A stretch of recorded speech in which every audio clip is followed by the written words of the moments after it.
नमस्ते दोस्तों, आपका एक बार फिर से स्वागत है आपके अपने YouTube चैनल पूजा घर संसार में। दोस्तों आज के इस वीडियो में हम जानने वाले हैं अगर महिला की ट्यूब ब्लॉक है तो आप इसे कैसे पहचानेंगे, क्योंकि ट्यूब ब्लॉक होने के बाद अगर इसका आप टेस्ट करवाते हैं, मेडिकल जांच कराते हैं तो ये काफ़ी ज़्यादा पीड़ादायक होता है और इस फेज से कोई भी महिला गुजरना नहीं चाहती है। तब ऐसे कंडीशन में आपके लिए जानना काफ़ी ज़्यादा इंपॉर्टेंट है कि आपके शरीर कुछ ऐसे संकेत देते हैं, लक्षण देते हैं जिससे आप आसानी से समझ सकती हैं कि आपकी ट्यूब ब्लॉक है या नहीं है। अगर एक ट्यूब ब्लॉक है तो आपके प्रेग्नेंट होने के चांसेस कितने ज्यादा है ये भी इस वीडियो में हम जानने वाले हैं। और साथ ही साथ फ्रेंड्स, जब महिला गर्भधारण के लिए ट्राई करती हैं तो 3 चीजें स्वस्थ होना बहुत ही ज्यादा जरूरी है महिला के शरीर में। सबसे पहला यूट्रस, सेकेंड होती है ओवरी जहां पे एग बनते हैं और एग यहां से रिलीज होके जाते हैं फिलोपियन ट्यूब्स में, जो कि थर्ड पार्ट है प्रेगनेंसी गेन करने का, और यहीं पे स्पर्म और एग का मिलान होता है, तभी आप गर्भधारण कर पाती हैं। लेकिन इनमें से अगर ट्यूब में परेशानी है तो आपको गर्भधारण नहीं होगा। इसे कैसे पहचाना है ये आगे हम जानने वाले हैं, तो इस वीडियो को अंत तक जरूर देखें। और फ्रेंड्स, जितने भी नए व्यूअर्स हैं जरूर चैनल को सब्सक्राइब करके बेल आइकन ऑन कर दे ताकि ऐसे ही मोस्ट लेटेस्ट और इन्फॉर्मेशन से भरपूर वीडियो के नोटिफिकेशन आपको प्रतिदिन मिलते रहें। आइए फ्रेंड्स, आज का वीडियो स्टार्ट करते हैं। दोस्तों, यदि महिला की ट्यूब ब्लॉक होती है, जैसे कि ट्यूब का काम मैंने आपको बताया कि एग और स्पर्म को मिलाने का होता है, आपकी जो यूट्रस होती है यहाँ पे आपके यूट्रस के पास क्या होता है कि 2 ओवरीज होती हैं जो कि अल्टरनेट बेसिस पे काम करती हैं। इसमें कई मिलियंस एग होते हैं जो बाय बर्थ महिला को मिलते हैं, और यहाँ से जब आपके पीरियड स्टार्ट होती है, दोनों ट्यूब में से एक महीने इधर के साइड की, दूसरे महीने इधर की साइड की, यानी लेफ्ट राइट ट्यूब्स जो हैं वो काम करती हैं अल्टरनेट बेसिस पे।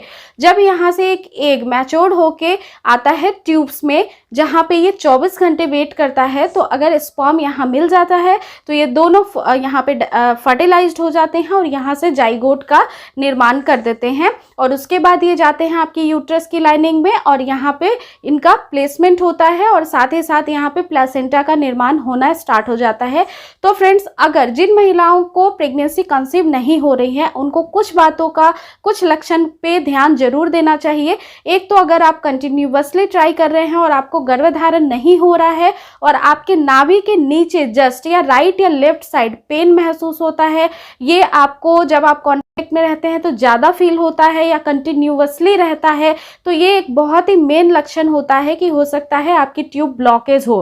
ब्लॉक होने का क्या कारण होता है? तो फ्रेंड्स, इसमें सबसे ज़्यादा मेन और इम्पॉर्टेंट कारण होता है इन्फेक्शन होना। किसी भी प्रकार का अगर इन्फेक्शन होता है आपको तो यहाँ पे आपके ट्यूब्स पे असर पड़ती है और ये ब्लॉकेज हो जाती हैं। कभी ट्यूब में सूजन होने पे भी ये ब्लॉकेज का लक्षण देखा जाता है। साथ ही साथ फ्रेंड, दूसरा और बहुत ही महत्वपूर्ण कारण होता है यदि आपको फाइब्रॉइड है। फाइब्रॉइड में कंडीशन देखा जाता है कितनी बड़ी, कितनी साइज की फाइब्रॉइड है और किस जगह पे ये प्लेस है। अगर ये ट्यूब के आसपास होती है फाइब्रॉइड तो ये ट्यूब को ब्लॉक कर सकती है। और इसके अलावा अगर आपको एंडोमेट्रियोसिस की प्रॉब्लम है, ये एक डिजीज होता है, इसमें जो एंडोमेट्रियम की लाइनिंग होती है, यहाँ के टिश्यूज जो होते हैं वो अलग बॉडी पार्ट्स में जाके डेवलप होना स्टार्ट कर देते हैं, जिसकी वजह से ट्यूब में अगेन ब्लॉकेज होना स्टार्ट हो जाता है। इसके बाद एक बहुत ही मेन और बहुत ही गंभीर तरीके से आपको ये समझना चाहिए कि जब जिन महिलाओं की ब्लॉकेज होती है ट्यूब में, उनको अगर एक ट्यूब खुली है और एक ट्यूब बंद है और प्रेगनेंसी कंसीव हो भी गई, तो ऐसी महिलाओं में ज़्यादा चांसेस ये भी होते हैं कि हो सकता है आपको एक्टोपिक प्रेगनेंसी डेवलप ना हो जाए, ट्यूब्स के अंदर ही आपकी प्रेगनेंसी जो है वो प्लेसमेंट होकर डेवलप ना होने लग जाए। ऐसे में ट्यूब के फटने का भी चांस रहता है और ये बहुत ही ज़्यादा रिस्की होता है। इसलिए अगर आपको नाभि के नीचे कंटिन्यूअसली पेन महसूस होते हैं, राइट लेफ्ट या बीच में नीचे, तो फिर आपको देखना चाहिए और इस दौरान आपको ज़रूरी जांच भी करा लेनी चाहिए किसी भी अच्छे गायनेकोलॉजिस्ट से मिलकर। दूसरा फ्रेंड्स, कई सारी महिलाओं को प्रेगनेंसी टेस्ट करने पे 2 लाइनें महसूस होती हैं, एक हल्की पिंक कलर की, एक डार्क पिंक कलर की। तो जब यहाँ पे एससीजी की मात्रा आपके इंडिकेशन में आता है आपके प्रेगनेंसी टेस्ट में, तो आप समझते हैं आप प्रेग्नेंट हो चुके हैं। और ऐसी महिलाएं प्रेग्नेंट भी होती है, लेकिन आगे जाके क्या होता है, आपको डॉक्टर या फिर आपको ये सजेस्ट किया जाता है कि ये दोनों डार्क लाइनें आएंगी तभी आपकी प्रेगनेंसी कंफर्म होगी। तो फ्रेंड्स, कई बार क्या होता है, बहुत सारी महिलाओं की 1 वीक वीक वेट करके चेक करने पे डार्क हो जाती है, कई सारी महिलाओं की डार्क नहीं होती है। तो ऐसी कंडीशन में एक बहुत ही इंपॉर्टेंट चीज़ ये होती है फ्रेंड्स कि जो आपकी प्लासेंटा होती है, जब महिला गर्भ धारण करती है यानी कि जो ट्यूब्स में एग होते हैं और स्पर्म के साथ मिलकर फर्टिलाइज्ड होते हैं, तो यहाँ से ये एक जाइगोट बन जाते हैं और ट्रेवल करते हैं यूट्रस में जाते हैं। यूट्रस की लाइनिंग जो एंडोमेट्रियसिस होती है, यहाँ पे ये क्या होता है कि चिपक जाता है और यहाँ से कुछ हार्मोन्स रिलीज होते हैं जिसे एससीजी कहा जाता है। अब यहाँ पे जब एससीजी डेवलप होता है तो काफ़ी कम मात्रा में होता है। ऐसे कंडीशन में प्रेगनेंसी टेस्ट करने पे आपको हाईली पिंकिश लाइन नजर आती है।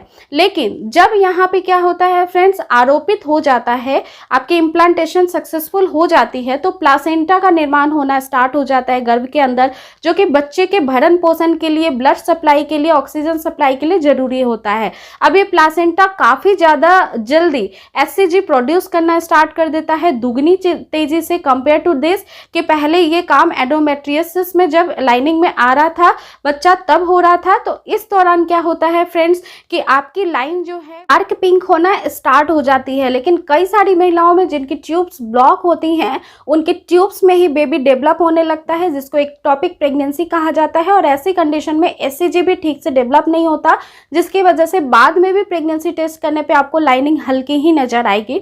इसके साथ ही आपको एक और लक्षण बहुत ही इंपॉर्टेंट होगा महसूस करने पे कि बहुत सारी महिलाओं को प्रेगनेंसी रिपोर्ट पॉजिटिव आने के बाद सडन बहुत ही ज़्यादा हेवी ब्लीडिंग होता है और इम्प्लांटेशन फेल हो जाता है। तो ये भी एक ट्यूब ब्लॉकेज का ही कंडीशन होता है या फिर इन्फेक्शन के चांसेस हो सकते हैं आपके ट्यूब में। साथ ही साथ फ्रेंड्स, अगर आपका जो डिस्चार्ज होता है, जो म्यूकस होता है, वो अगर स्मेली होता है, काफ़ी ज़्यादा आपको बदबू जैसा फील होता है और ये बहुत ज़्यादा जाता है, तो ये भी एक कंडीशन होती है कि अगर क्रीम कलर की है, बहुत ज़्यादा जा रही है, थिकनेस है और बहुत ज़्यादा आपको इसमें गंध महसूस हो रहा है, तो ये भी एक बहुत मेन लक्षण होता है कि हो सकता है ट्यूब में ब्लॉकेज हो रहे हैं या फिर ये किसी इन्फेक्शन को इंडिकेट करता है। अब फ्रेंड्स, कई सारी महिलाओं का ये भी क्वेरी होता है कि अगर 2 ट्यूब हैं तो प्रेग्नेंट होने के चांसेस कितने ज़्यादा हैं। अगर एक ट्यूब ब्लॉक है और एक ओपन है तो भी आपके प्रेग्नेंट होने के चांसेस बहुत ज़्यादा रहते हैं। ऐसी महिलाओं को भी गर्भधारण हो जाता है। अगर इन्फेक्शन की वजह से आपके ट्यूब में ब्लॉकेज है तो ये मेडिकल ट्रीटमेंट के द्वारा ठीक भी कर दिया जाता है, इन्फेक्शन वगैरह दूर करके। इसमें थोड़ा आपको तो फ्रेंड्स, आई रियली होप कि सही समय पे आप ये सारे लक्षण महसूस कर और पहले ही अर्ली सिम्टम्स में ही अगर आप गायनेकोलॉजिस्ट से संपर्क करती हैं, ट्रीटमेंट स्टार्ट करती हैं, तो आपकी ट्यूब्स भी ओपन हो सकती हैं, गर्भधारण भी जल्द से जल्द हो सकता है। ऐसी कंडीशन में बिल्कुल भी देरी ना करें फ्रेंड्स। और फ्रेंड्स, अगर आपको और भी कोई परेशानी है तो आप फ्रिक्वेंटली मुझसे कमेंट करके इसका आंसर ले सकती हैं फ्रेंड्स। और साथ ही साथ अगर आप टेलीफोनिक कंसल्टेंसी लेना चाहती हैं तो नीचे दिए गए डिस्क्रिप्शन बॉक्स में जो नंबर है उसे डायल करें, वीडियो को ज़्यादा से ज़्यादा शेयर करें, लाइक करें और सब्सक्राइब करके बेल आइकन ऑन कर दें। आज के लिए फिलहाल इतना ही फ्रेंड्स। नेक्स्ट टाइम फिर से मिलेंगे एक नए टॉपिक के साथ, एक नए वीडियो में जल्द ही। अपना ख्याल रखिए, तब तक टेक केयर, नमस्कार।